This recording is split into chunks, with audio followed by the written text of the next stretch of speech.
Bueno, muchas gracias por estar conectados con nosotros, Ministerios FAMER. Como ustedes saben, estamos acá para proclamar y enseñar la palabra de Dios. Ya algunos de ustedes lo habrán identificado en esta imagen inicial. Tenemos la oportunidad de platicar con este amigo, no digo viejo porque él es joven, y vamos a escuchar lo que Dios ha hecho en su vida. Así que Salvador Castellanos con nosotros. Y Salvador, ¿podrías contextualizar qué es de tu vida a todos aquellos que han conectado a esta conversación y quisieran saber un poco de ti? Claro, Guillermo, y muchísimas gracias por la oportunidad de estar compartiendo este espacio contigo y con tu audiencia. Siempre es un gusto contar las obras enormes que Dios hace en nuestras vidas. La verdad es que ya no estoy tan joven como tú decías, tengo 63 años. Un año más que yo. Entonces he vivido bastante y creo que el Señor me tiene viviendo el mejor momento de mi vida porque hoy me considero un hombre maduro, un hombre que sabe lo que quiere, que sabe tomar buenas decisiones con la inspiración del Espíritu Santo y que ha puesto su vida en orden. Básicamente tengo claridad de propósito, tengo claridad de mis prioridades, lo importante que es dedicarle tiempo a mi familia, al ministerio, al trabajo, y todo está en un balance perfecto en este momento en mi vida. Así que estoy viviendo un buen tiempo. Me alegro escuchar eso. Para los que no son salvadoreños y se conectan con estas conversaciones, somos originarios del Salvador.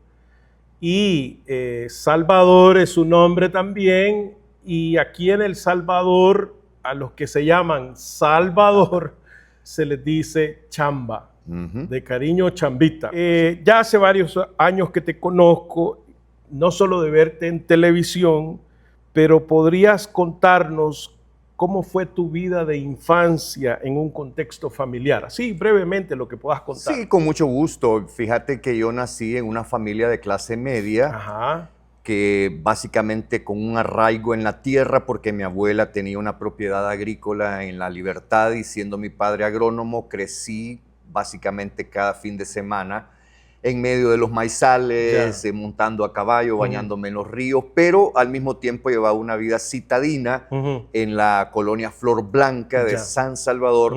Entonces crecí en las calles jugando fútbol bajo los almendros de río y todo eso.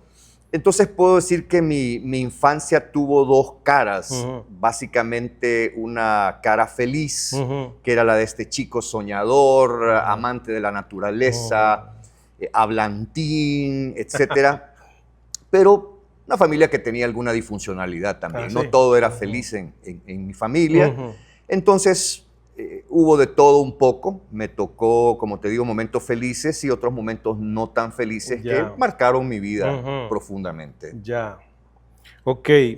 ¿Y cuándo llegaste a la decisión de dedicarte al periodismo? Porque de esa manera fue que yo supe de ti. Fíjate que lo del periodismo yo siempre digo que fue por casualidad, porque francamente cuando yo tenía 12 años por ahí, yo sentía una vocación hacia las artes. Si me hubieses preguntado en esa época de mi vida qué es lo que yo quería hacer cuando fuera grande, yo quería ser actor. Ya. Tenés pinta. Sí, de telenovela latinoamericana. Venezolana. De villano. Pues yo quería ser. Yo creo que de galán, brother. Bueno, o sea, tan humilde. Gracias.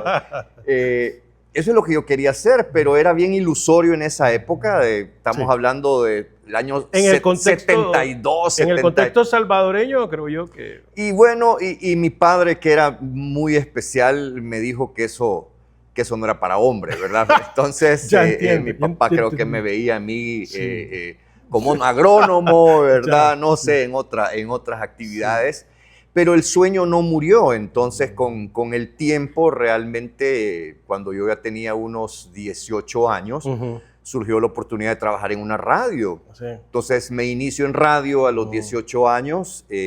Luego empiezo a trabajar en la televisión educativa de El Salvador en un programa juvenil. Yo era un cipote, que es otro término salvadoreño. ¿Qué año estamos hablando? Estamos hablando de finales del 80-81. Ok. Entonces, pero en ese momento comienza la guerra en El Salvador. La guerra comienza a ponerse cada vez más candente y surge una oportunidad de trabajar para el noticiero estatal. Entonces yo aplico para el noticiero Tele 10, que con el tiempo, pues hoy podemos hacer historia, y era un proyecto contrainsurgente en realidad. Entonces, siendo yo un cipote de 20 años, me inicio como reportero en la televisión. ¿Y tenías alguna preparación? Yo estaba en ese momento, bueno, tenía la experiencia de la radio, tenía la experiencia de trabajar ante cámara en un programa juvenil, y había comenzado ya mis estudios universitarios en comunicaciones, porque yo tengo una licenciatura en comunicaciones y periodismo. ¿De qué universidad? De la Matías Delgado. Y entonces, pero no tenía experiencia. La verdad es que fui muy afortunado porque al ser un noticiero del Estado había una organización que se llamaba Instituto Venezolano de Educación Popular, que trajo a los mejores asesores en comunicación de toda Latinoamérica y nos enseñaron en Canal 10, en Canal 10, estatal. Canal estatal, y el noticiero se llamaba Tele 10. Nos enseñaron a ser periodistas. Entonces entro al periodismo y encuentro una pasión realmente, porque obviamente, imagínate, 20 años subido en helicópteros, cubriendo un conflicto armado, era como estar viviendo una aventura realmente. Entonces, mi vida se llena de adrenalina y de emociones. Eso me da pauta a otra inquietud. Fíjate que la carrera de periodismo, cuando vos iniciaste, te dio cierta popularidad. No sé si estabas consciente o no, ya que algunos de mi generación, lo único que conocíamos era Teleprensa de Guillermo de León, que entiendo que él era guatemalteco. Así es. Y en ese contexto recuerdo nombres, porque como vos acabas de decir, en helicóptero, cámaras, etcétera, ¿no? Aventura. Recuerdo creo que fue Mauricio Funes, Alfredo Villarreal, Ivonne Llanes de Chávez, Aida Farrar, como presentadoras ellas, ¿no? Sí, totalmente. Fueron mis compañeros de esa época. Fuimos una camada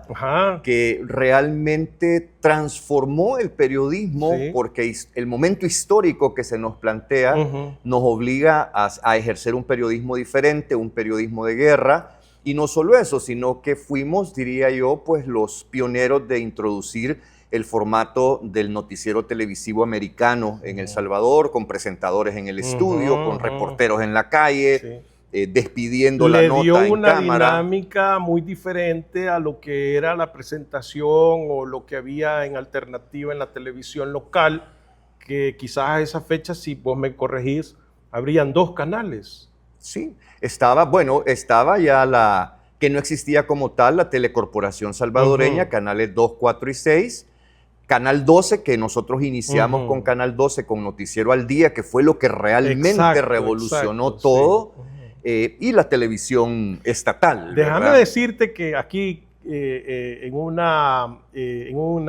haciendo memoria, ¿no? Todos esos personajes que empezaron a salir de esa caja llamada televisión, bajo el contexto de la juventud nuestra, que estábamos creciendo, ya dijimos que somos contemporáneos, pues eran como unos héroes, ¿no? Gente que como que empezaron a poner una referencia de qué se podía hacer en esas circunstancias de guerra. Y no solo eso, sino que hablamos de un entorno comunicacionalmente hablando absolutamente distinto. No habían computadoras, no habían teléfonos celulares, mucho menos habían redes sociales. Entonces, aparecer en cámara en la televisión prime time de aquella época te convertía inmediatamente en una celebridad a nivel nacional. Exacto. Entonces, a mí me parece que te volviste un rostro recurrente en la televisión. Toda la gente estábamos interesados en el contexto de guerra, puesto que necesitábamos saber qué zonas estaban peligrosas.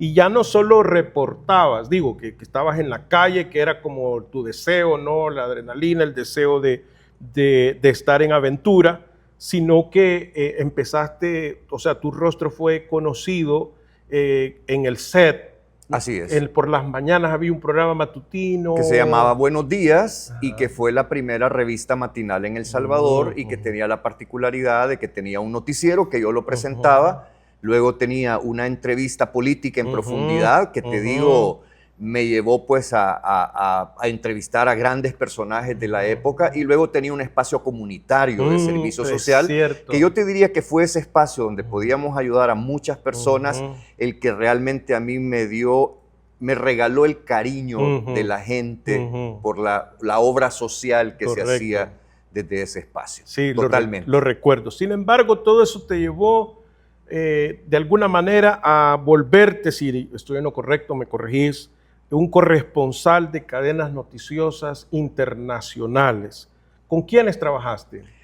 Es una larga lista, pero trabajé con y debo decir, realmente es un honor haber trabajado con las principales cadenas hispanas de aquel entonces, Telemundo, Univisión, fui corresponsal de La Voz de América, trabajé con CNN, trabajé también con CBS, una cadena norteamericana, entonces básicamente trabajé con todas esas cadenas.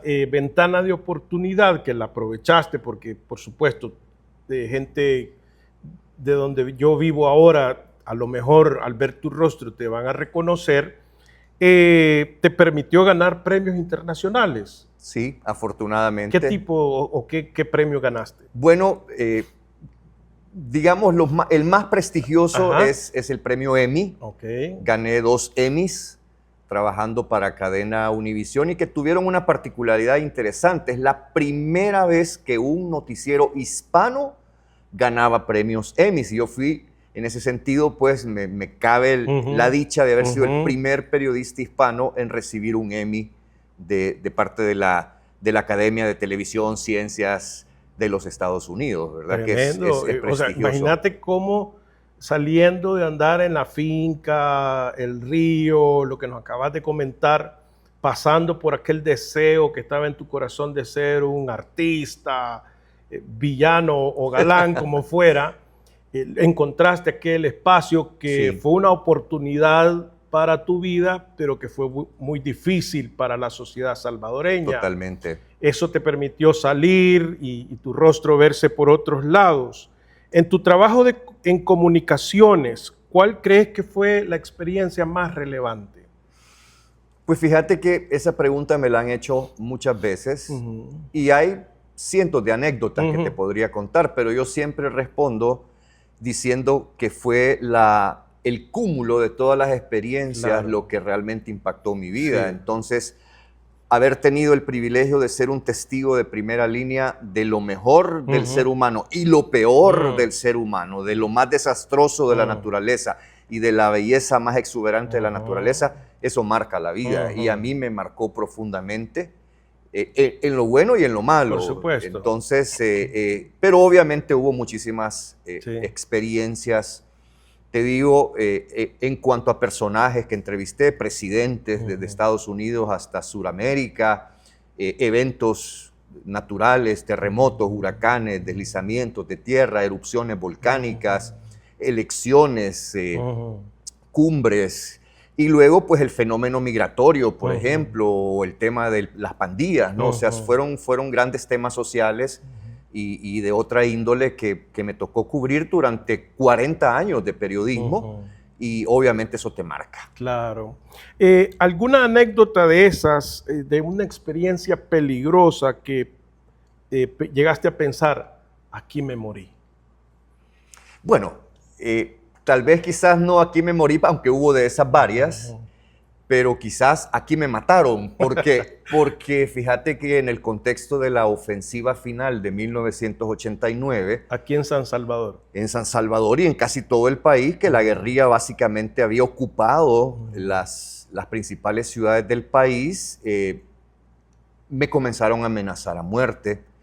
Incluso a través de la cadena de radio y televisión salían algunas personas que sugerían que periodistas... Abiertamente. Sí, y eso fue un momento interesante, ¿no? Porque se abrieron micrófonos para ese tipo de amenazas y todo, pero asesinan a los sacerdotes jesuitas y entonces la amenaza cobra realmente mucho más sentido, y mucho más cuando una tarde llega al Canal 12, donde yo estaba en ese momento, un funcionario del Comité Internacional para las Migraciones, y pues me señala de que hay indicios fuertes de que la amenaza se quiere concretar, y me ofrece a mí y a mi familia sacarnos del país tan rápido como al día siguiente. Y me dice, te podrías ir para Australia, para Canadá o para Suecia. O sea que era inminente. Era inminente, ¿verdad? Entonces, obviamente, ese fue un momento muy duro, muy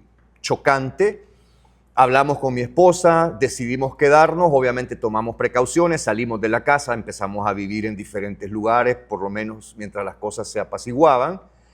Y bueno, la situación nunca sucedió, pero fue un momento duro. Me imagino, me lo puedo imaginar. En ese contexto de periodismo, experiencia, alta adrenalina, presión, vaya, hasta de muerte. ¿En qué momento de todo ese proceso llegaste a la conclusión que era necesario volverte un seguidor de Jesús? Bueno, aquí, si me lo permites, quizás tengo que poner en contexto mi travesía como cristiano. Yo siempre cuento que cuando yo tenía unos 9 o 10 años, yo estaba sufriendo de varias cosas. Uno, tenía una enfermedad crónica, asma, yo era asmático. 2, te lo mencioné sin entrar en detalles, el alcoholismo de mi padre. Y 3, mucha soledad, mucha incertidumbre. Cuando tú vives en una familia donde hay un alcohólico, hay mucho dolor, mucha incertidumbre. Entonces yo estoy en ese momento, en un momento bien duro de mi vida como niño. Y tengo un sueño en ese momento. A los 9 años. A los 9, 10 años, en los que estoy jugando en un jardín verde con un gramal precioso. Y Jesús baja del cielo y me dice, siempre estaré contigo. Wow. Entonces, en ese momento, no me preguntes, en mi mente infantil ocurre algo importante en mi corazón. ¿Creíste? Entonces, creí. Y desde ese momento yo tuve la certeza de la existencia de un Dios y de Jesús en particular. Sin embargo, mi familia, pese a decir que eran católicos, no eran practicantes. Nominales. Había una enorme Biblia en mi casa polvosa que databa, no sé, del siglo XIX o algo así. Cuando yo la abría, lo que tenía eran unos dibujos horribles de demonios y cosas. Parecía la Divina Comedia de Dante. Ninguno de mis padres quería hablar de ese tema.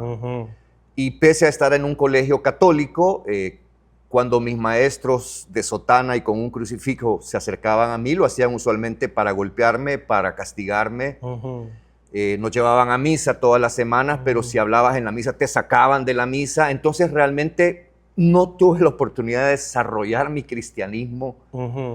Entonces aquel recuerdo de Jesús me acompañó a lo largo de la vida, en la que viví muchos momentos difíciles, accidentes, situaciones que me pusieron en riesgo. Y siempre supe que tenía alguien de quien aferrarme, una especie de ángel de la guarda que me cuidaba. La promesa del sueño de que Jesús iba a estar contigo. Y eso no varió a lo largo de mi vida, pese a que mi vida tomó un rumbo equivocado en mi juventud. Y espiritualmente hablando también recorrí caminos bastante extraños. O sea, desde un templo Hare Krishna en el que viví algún tiempo como adolescente hasta al uso de alucinógenos para propósitos de trascendencia, rituales indígenas, cábala, tarot, numerología, nueva era en general, ¿verdad? Hasta que realmente toqué fondo muchos años después, y justamente fue después de esta ofensiva final en la que, estando yo enganchado totalmente en las drogas, especialmente en la cocaína, termino en un hospital con estrés postraumático, con una depresión profunda. Y es ahí donde realmente regreso al Jesús de mi infancia y decido conscientemente que lo quiero conocer. ¿Año 89? Estamos hablando del año 89, no, estamos ya 90 realmente, porque la ofensiva fue en noviembre del 89 y digamos esta experiencia personal, este fondo personal, es una experiencia que ocurre para mí en agosto del año 90. Entonces, a partir de ahí es que realmente comienza otro camino para mí, que tampoco fue fácil, y si quieres, pues hablamos de eso. Y si, claro, tengo alguna idea, ¿verdad? Recuerdo haberte visto, en aquella ocasión no tenía una relación directa contigo, pero recuerdo un domingo por la tarde, si no me equivoco, haberte visto llegar al templo cristiano con una camisa sin mangas, pelo largo, así, más o menos en el contexto que acabas de describir. Así como ando ahora. Así de artista. Sí. Más sin embargo, ¿en qué momento de esa trayectoria que me estás hablando tomaste conciencia de lo que la Biblia habla de lo que es hacer discípulos? Y en todo caso, ¿cómo llegaste en ese periodo, en esa época de tu desarrollo cristiano a decir, la Biblia dice que hay que hacer discípulos? ¿Cómo reaccionaste? Yo creo que para llegar a ese punto me tienes que permitir ponerte en contexto algunas cosas. Y eso es básicamente en un hospital con ataques de pánico, con depresión profunda. Cuando alguien me invita a una iglesia, yo voy a la iglesia en desesperación. Claro. Pero cuando me invitan a recibir a Jesús, lo hago de una manera honesta y muy genuina, pero sin saber realmente en qué me estaba metiendo. Ocurre un milagro porque yo estaba muy medicado en ese momento de mi vida y yo recibo la promesa de que Jesús me ha sanado. Y efectivamente desecho mis medicamentos, mi vida empieza a cambiar, aunque persiste la ansiedad, los ataques de pánico durante algún tiempo, básicamente recobro mi camino. Pero yo llevo mi cristianismo y empiezo a vivir un cristianismo religioso. En mí había un genuino deseo de que Dios me amara, de que Dios me aceptara como yo fuera, pero existía siempre el temor de no estar a la altura de lo que Dios esperaba de mí. Entonces, cuando yo empiezo a ver que yo seguía teniendo inclinaciones carnales y todo eso, chocaba con el cristianismo que yo pensaba que debía ejercer, ¿verdad? Entonces, a mi mente venía la lucha interior de un buen cristiano no hace esto, un buen cristiano no piensa de esta manera, un buen cristiano no tiene lujuria, un buen cristiano no tiene tanto egoísmo en el corazón. Entonces, viví casi por 10 años con esa lucha. Y yo estaba haciendo cosas por el reino de Dios, tenía un grupo bíblico en casa, compartía mi testimonio cada vez que me lo pedían, pero seguía luchando.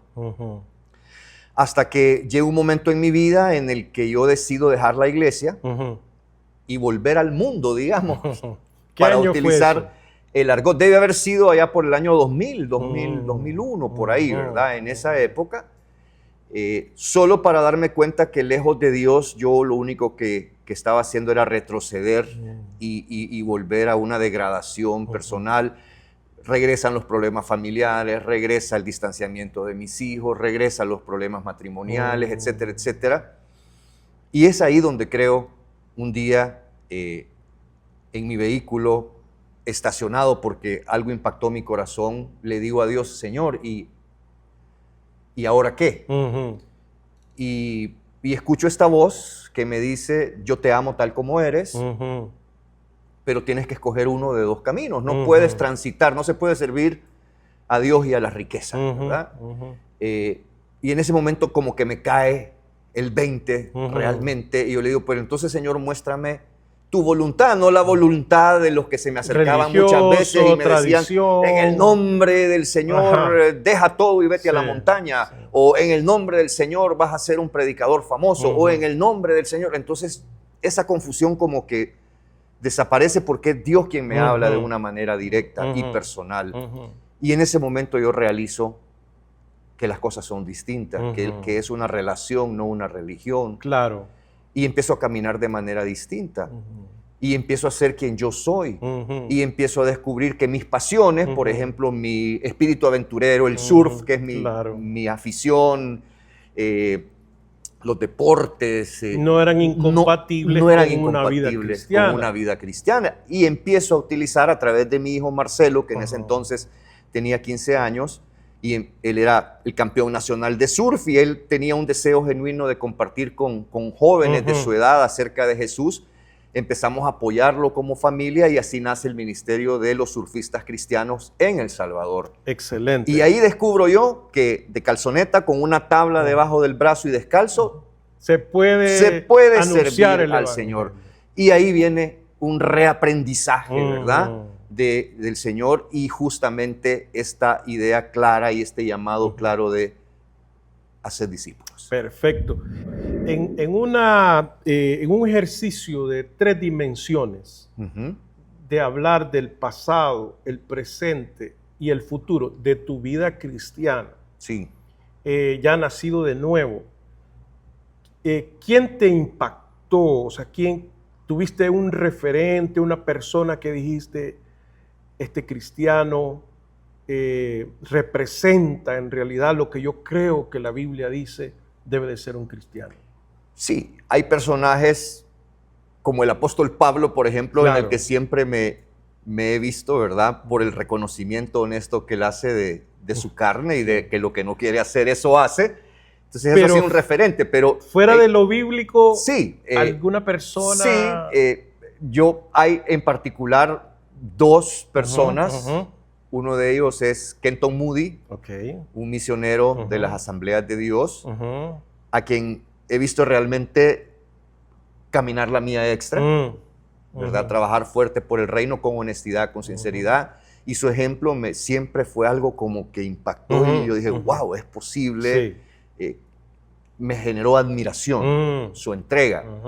Y hay otro amigo que vive en la Florida, en Pensacola, su nombre es Buck Waters, cuyo corazón para el reino y la capacidad de desprenderse incluso del bocado para poder ayudar a otros, su generosidad, son 2 cosas que realmente han impactado mi vida porque son 2 áreas donde yo tengo carencia.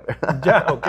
Sí, sí. Entonces ver en alguien cómo lo realiza. Cómo realiza esas áreas donde yo soy débil, realmente son personas que han impactado mi vida. Y alguien que es muy especial para mí realmente es mi esposa. Por supuesto. Verla por años soportar la dura vida que yo le di al principio, por ejemplo, y hacerlo con estoicismo, con amor, cuidarme en los momentos más duros de mi vida, COVID, hospitalizado, en paso de muerte, accidentes, etcétera.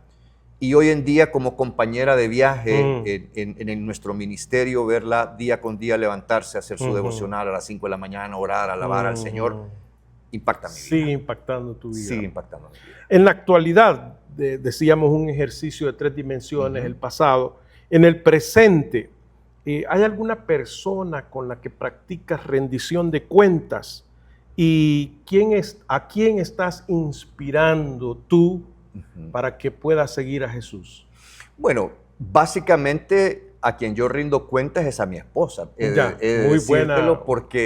Porque creería yo que es la única persona que no se guarda algo para decirme una verdad, por dolorosa que sea, o mostrarme una actitud mía que no es aceptable. Entonces sería tu esposa.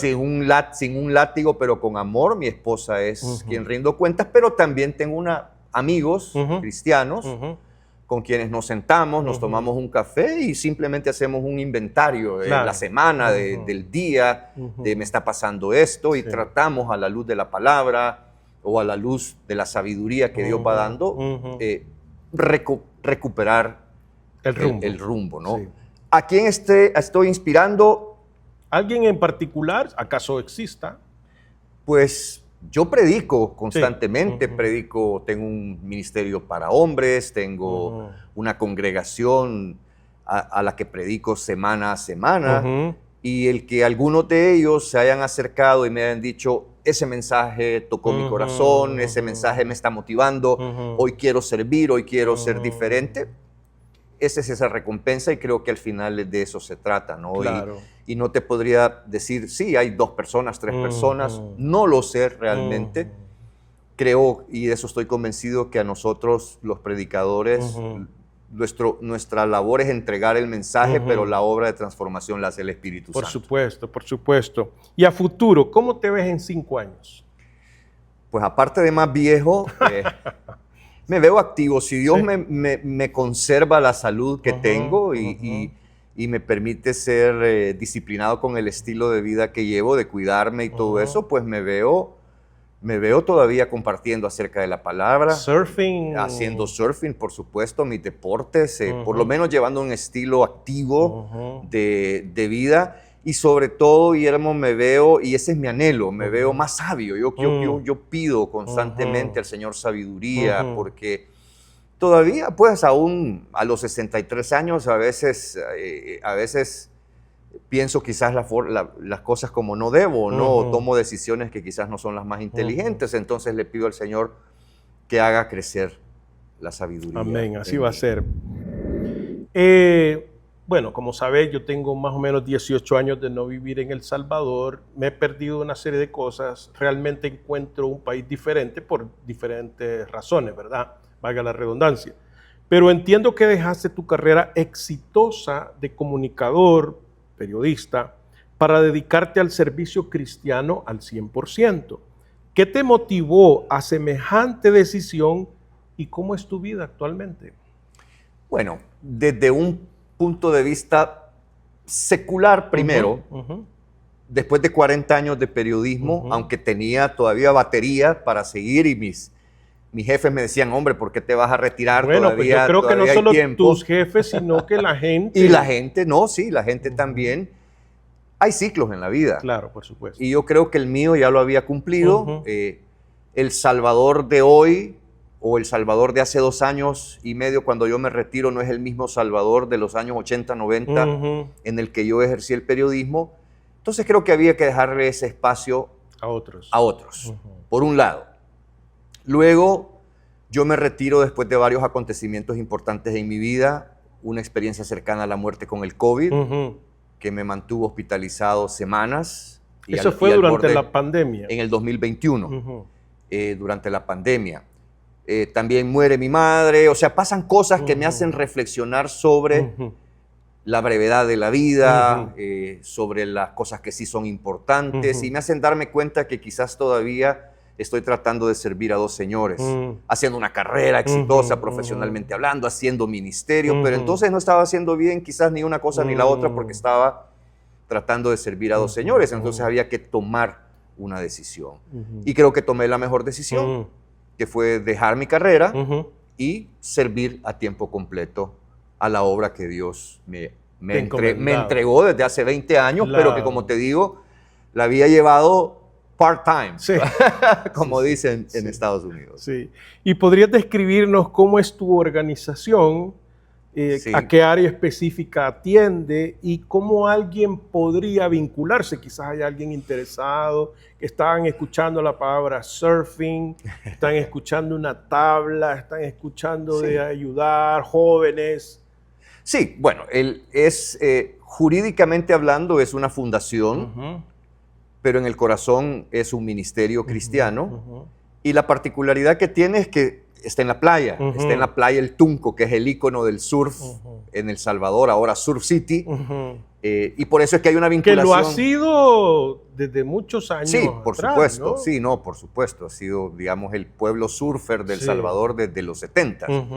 Y por eso es que hay una vinculación con la playa, como esa aura de... Y sí, somos realmente un ministerio playero, es decir, tú llegas a un servicio nuestro y yo predico de shorts, descalzo, en camiseta, y la gente puede llegar... Tal cual la gente que vive en la playa. Exactamente. Ahora, ¿qué hacemos? Básicamente, teniendo como fundamento a Cristo Jesús, con un lenguaje cristiano, buscamos que la gente pueda alcanzar la vida abundante que Cristo ofreció. En un lenguaje más secular, facilitamos oportunidades de desarrollo transformador a las personas de las comunidades vulnerables de la Libertad Costa. ¿Cómo lo hacemos? Con 3 pilares. Asistencia, que es alimentación, salud y vivienda. Educación, tenemos una academia con más de 100 estudiantes becados, habilidades blandas, tecnología, inglés, todo con una orientación hacia el turismo, con pasantías, empleabilidad. Y 3, que es el componente más importante, la restauración. Pero no solo la restauración espiritual, sino una restauración en cuanto a salud, a través de deporte y recreación, salud mental, salud familiar y salud espiritual, que es todo el componente ministerial nuestro. Una iglesia, ministerio de mujeres, de niños, de jóvenes, de prejóvenes, para hombres y la labor pues asistencial. ¿Tenés una locación, o sea, un edificio? Sí, tenemos nuestra sede en la playa del Tunco. Nuestro ministerio se llama La Red, que es algo que Dios nos da porque nos dice, ustedes ahora van a ser pescadores de hombres, ¿verdad? Y además de eso, limpiando las redes, dice el texto. Así es. El Señor les dice, vayan, boguen mar adentro y tiren la red. Entonces eso es lo que hacemos, tiramos la red en la costa, atraemos todo tipo de personas y tratamos de ofrecerles, digamos, la verdad que viene del reino de Dios. Eso es lo que estamos haciendo constantemente y nos sentimos de veras dichosos de estar haciendo. ¿Tenés una reunión principal, por decirlo así? Los sábados a las 9 de la mañana, sin ser sabáticos, simplemente porque la comunidad que atendemos el domingo, al ser una locación turística, todo el mundo está trabajando. Claro. Entonces decidimos hacer los sábados a las 9 de la mañana y los martes, que es el Ministerio de Mujeres, martes a las 2 de la tarde, mi esposa, que es la encargada de mujeres, atiende una comunidad de aproximadamente 150 mujeres, más los ministerios específicos, como te digo, hacemos desayunos para hombres, más el ministerio de jóvenes, el de prejóvenes y el de niños que tienen sus propias reuniones. Me imagino tendrás redes sociales, como si alguien está interesado. Por supuesto. En aportar o colaborar. Sí, nos pueden encontrar en todas las redes sociales, Instagram, Facebook, TikTok, LinkedIn, como La Red El Salvador, ¿verdad? La Red El Salvador. Y yo siempre digo, venga a una de nuestras reuniones, conózcanos, si le gusta y eso se alinea con su llamado, con su pasión, entonces hagamos algo juntos por el reino. Si no, quédese en su iglesia, quédense en su ministerio, ¿verdad? Y haga lo que Dios lo ha llamado sin a hacer. presumir algo que no sea, pero este mensaje, esta conversación podrá ser escuchada por gente que vive en los Estados Unidos, gente que está deseando colaborar con alguien que está alcanzando personas. Sí. ¿Cómo podrían comunicar? ¿Por las redes sociales pueden comunicarse contigo? Pero más importante aún, y quizás el llamado para quienes nos ven en Estados Unidos, tenemos la Red El Salvador USA, debidamente registrada en Estados Unidos. Una corporación sin fines de lucro en Estados Unidos. ¿En el estado de Florida? Estamos en la Florida. No, estamos registrados en California. Parte de nuestro board está en la Florida, ¿verdad? Pero sí pueden las personas, por ejemplo, si alguien quisiera colaborar financieramente con el ministerio, lo pueden hacer en Estados Unidos. ¿Un viaje misionero? Además, atendemos 12 grupos misioneros al año. Hacemos mucho trabajo misionero con estas iglesias. Sí. ¿Algún grupo de muchachos que dice, wow, suena bien surfing y misiones? Tenemos, por ejemplo, en enero siempre tenemos un grupo de adolescentes de un high school de North Carolina que viene a surfear y a servir, y así tenemos a lo largo del año muchas iglesias surferas de California, de Florida, no, toda la gente está pensando, de Texas, que vienen. Acuérdate que la gran ventaja, y esto no está fuera de lo que estamos hablando, sino que es una ventaja competitiva, por llamarlo así, las aguas de Centroamérica son calientitas, warm. Sin tiburones blancos. Mientras que en California el frío, el agua fría, Hawái hay que esperar la temporada de olas, Florida no tiene mucha ola, la costa este no tiene ese... Pero yo quiero decirte algo.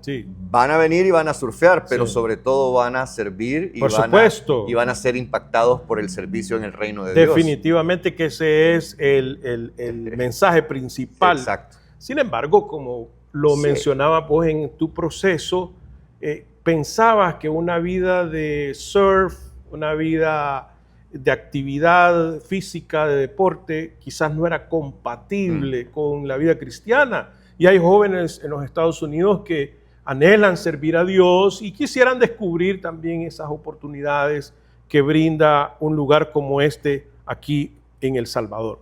Chamba, he dejado esto por último, pero no significa que sea menos importante. ¿Podrías contarnos algo de tu núcleo familiar en la actualidad? Sí, fíjate que una de las bendiciones más grandes que yo tengo en la vida es la familia, ser cabeza de una familia hermosa en la que cada miembro conoce y sirve al Señor. Tengo 40 años de matrimonio, 3 hijos desde 39 años. Mi hijo Rodrigo, que también está casado, tiene dos hijas, una ya de casi 19 años y otra de 12 años. Él es piloto, es capitán de una línea aérea, instructor y evaluador de esta línea aérea, con una esposa educadora. Mi hijo Marcelo, que es un surfista profesional, es un coach olímpico, es el coach del campeón nacional de surf del Salvador y de otros surfistas importantes. Él tiene una licenciatura en administración turística, también es chef y además es un coach olímpico, casado también con una chica argentina muy linda, con una hija, Maite, que va a cumplir ya pronto 1 año, y mi hija Andrea, que está casada con un norteamericano, con Josh, a quien yo quiero y admiro mucho porque es un siervo de Dios que se ha sumado totalmente a nuestro proyecto ministerial. De la red. De la red, con Tiago, mi nieto de 5 años, y no sé para cuando salga la entrevista, uno más en camino, Mateo viene en camino.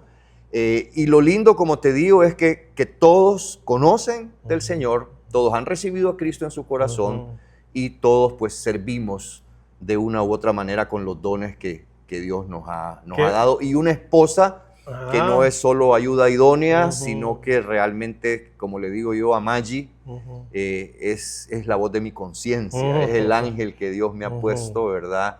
Y a veces me... ¿Ah? Te entiendo. Como hombre casado. Claro, por supuesto.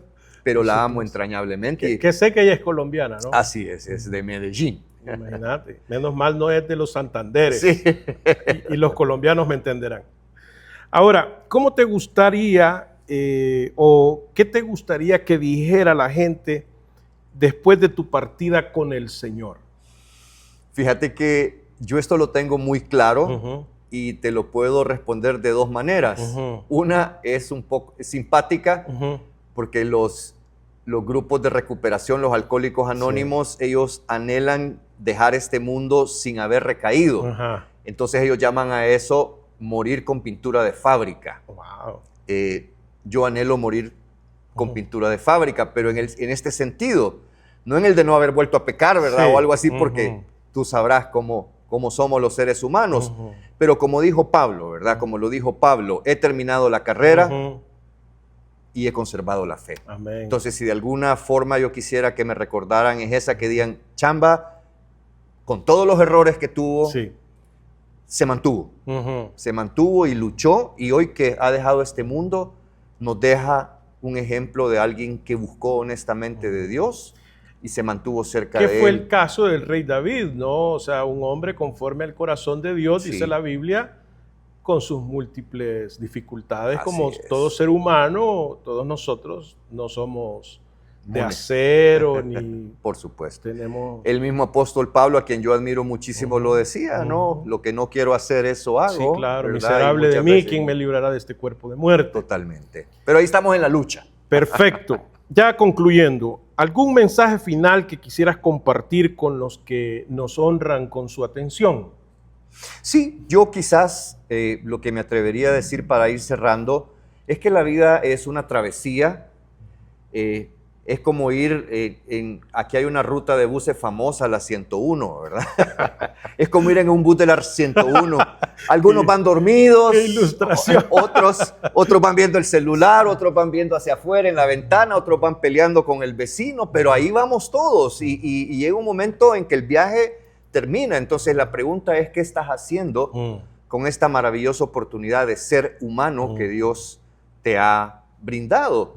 Y para mí la respuesta fue el gran descubrimiento de mi vida, es que habemos personas de todos los colores de piel, de todos los pensamientos, de todas las cosmovisiones más diversas que puedan existir, pero a todos y cada uno de ellos Dios les ama y les da una oportunidad. Y lo importante es descubrir tu pasión, tu don, donde realmente eres feliz y puedes ser más productivo y enfocarte en esa dirección.